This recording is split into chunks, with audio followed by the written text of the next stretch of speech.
அந்த மாநில அரசு வந்து மத்திய அரசு சொல்வதையோ அல்லது உச்சநீதிமன்றம் சொல்வதையோ மதிக்கிறதா இல்லை. இப்போ இதில் என்னன்னா, இந்த தேசிய கட்சிகள் இருப்பாங்க. இப்போ காங்கிரஸ், பாரதிய ஜனதா, இது ரெண்டு தான் அங்கே, ரெண்டு கட்சியும் தான் அங்கே போய் தமிழர்களுக்கு தண்ணி கொடுக்க முடியாதுன்னு சொல்லுது. அது இறையாண்மையும் ஒருமைப்பாடையும் இந்த கட்சிகள் பேசுது. மாநில நலனுக்காக தொடங்கப்பட்ட திமுக, அதிமுக, அது இந்திய இறையாண்மையும் ஒருமைப்பாடையும் பேசுது. தேசிய நலனுக்காக உருவாக்கப்பட்ட கட்சிகள் அந்தந்த மாநிலம் வரும்போது மாநில நலனையே பேசுது. இது ஒரு பெரிய முரண். இப்போ இதில் வந்து எங்களுக்கு தண்ணி தாங்க தர, எங்களுக்கு நாங்கள் தண்ணீரில் நாங்கள் இருக்குது இல்லை, நாங்கள் பிழைக்கிறோம் சாதனம், அதை பற்றி இல்லை. காவிரி நதி, காவிரியில் எங்களுக்கு தமிழர்களுக்கு உரிமை இருக்கா இல்லையா, இதான் நம்ம கேட்குறது.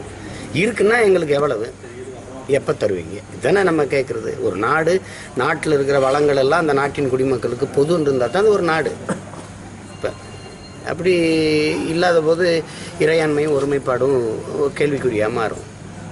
அது ஏதோ மத்தியில் ஆளுறவங்க கவனத்தில் எடுத்து செய்யணும். இப்போ என்ன உச்சநீதிமன்றமோ அல்லது மத்தியில் ஆளுற பாரதிய ஜனதா அரசோ இந்த காங்கிரஸ் ஆட்சியை கழிச்சு விட்டுருமா?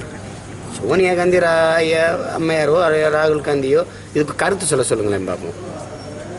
இதில் சீதாராமையா பேசுகிறது தப்பு இல்லை, அவர் கொடுக்கணும், உச்சநீதிமன்றம் சொல்கிறத மதித்து தமிழர்களுக்கு தண்ணீர் கொடுக்கணும்னு சொல்லுங்கள். சொன்னால் அடுத்த தேர்தலில் பிஜேபி வந்துடும், பாரதிய ஜனதா வந்துடும். இப்போ தேர்தல் வெற்றிக்கு, அரசியல் லாபத்துக்கு ஒரு தேசிய இனத்தின் உரிமையை இழக்கிறதுக்கு இவங்க தயாராக இருக்கிறாங்க. நாங்கள் அதுக்கு தயாராக இல்லை. இப்போ நம்ம என்ன எழுப்புறோம்னா, இப்போ திமுக, அதிமுக என் மாநில மக்களினுடைய நலனுக்கு உரிமைக்கு எதிராக நிற்கிற இந்த தேசிய கட்சிகளோடு இனி கூட்டு இல்லை அப்படின்னு பேசுமா? ஆமாம், அதை வந்து அதான் அதுக்கு இப்போ வந்து அதை பல தடவை நம்ம அதை கோரிக்கை வைக்கிறோம். இப்போ வந்து பன்னெடுங்காலமாக இங்கே வாழ்ந்த நமது முன்னோர்கள், நமது மூதாதையர்களுடைய அந்த அடையாளங்கள்லாம் கண்டெடுக்கப்படுது. இப்போ அது மத்திய தொல்லியல் ஆய்வு மையம் வந்து அதுக்கு அங்கே ஒரு இதை நிறுவி அங்கேயே ஆய்வு செய்கிறது தான் சரியாக இருக்கும். 5300க்கு மேலான பொருட்களை வந்து நீங்கள் மைசூருக்கு, அது கர்நாடகாவுக்கு எடுத்துக்கிட்டு போகிறதுங்கிறது அது ஏற்புடையது இல்லை. ஏற்கனவே எங்கள் பாட்டன் அருண்மொழி சோழனுடைய சிலையே ஒரிசாலிருந்து இன்னும் மீட்கப்படலை.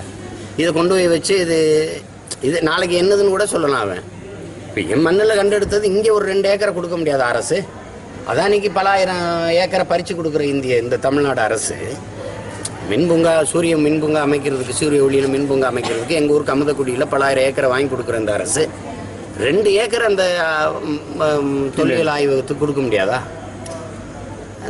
அது வந்து அந்த மாவட்ட ஆட்சியாளரும் அதை கவனத்தில் எடுக்கலை. பல தடவை கேட்டு இப்போ அதை நிராகரித்து வழி இல்லாமல் நாங்கள் மைசூர் கொண்டு போகிறோங்கிறத எங்களுடைய தன்மான பிரச்சனையாக, எங்களுக்கு ஏற்பட்ட அவமானமாக பார்க்கணும். அதுக்கான போராட்டத்தை செய்வோம். நாளைக்கு அந்த இடத்த போய் பார்க்க போகிறேன். பார்த்துட்டு நாங்கள் சொல்லுவோம், ஒரு போராட்டத்தை அறிவிப்போம், போராடுவோம்.